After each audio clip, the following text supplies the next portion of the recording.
Les 22 et 23 juillet, notre association a organisé son deuxième PAWA dans les extérieurs du château de Dampierre-sur-Boutonne en Charente-Maritime. L'événement a été un moment de partage entre le public et les 11 Amérindiens invités et aussi entre les nations amérindiennes entre elles. Le PAWA a réuni à la fois des autochtones d'Amérique du Nord et d'Amérique du Sud et tous ensemble, ils ont partagé dans la paix leur culture et leur savoir-être. Cette carte permet de visualiser les drapeaux et les territoires des peuples autochtones qui étaient présents lors du POO. Si on commence par le Nord, tous les autochtones invités venaient du Canada. Certains d'entre eux sont membres de la Première Nation Pays Plat, dont la communauté se situe en Ontario, c'est-à-dire du côté anglophone. Ce sont des Ojibwés, et les Ojibwés font eux-mêmes partie des Anishinabek, dont le territoire en Ontario est représenté en violet sur la carte. Ensuite, tous les autres représentants autochtones du Canada venaient du Québec, c'est-à-dire de la partie francophone pour faciliter les échanges. Certains d'entre eux vivent dans la communauté de Wendake qui se trouve juste à côté de la ville de Québec. Le drapeau associé, c'est celui de la nation Huron-Wendat et son territoire est représenté en bleu sur la carte.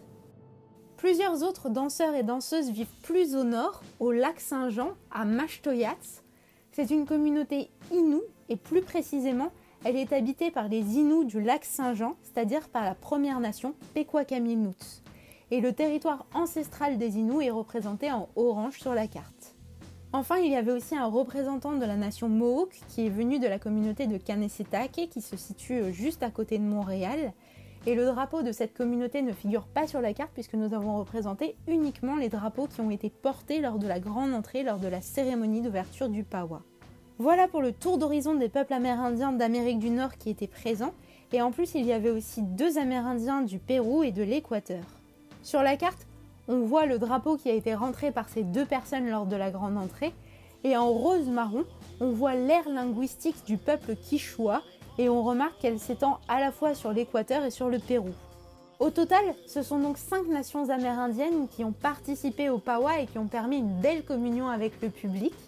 L'association tient vraiment à remercier toutes les personnes et tous les organismes qui y ont contribué et il ne reste plus qu'à vous dire à l'année prochaine pour la 3e édition.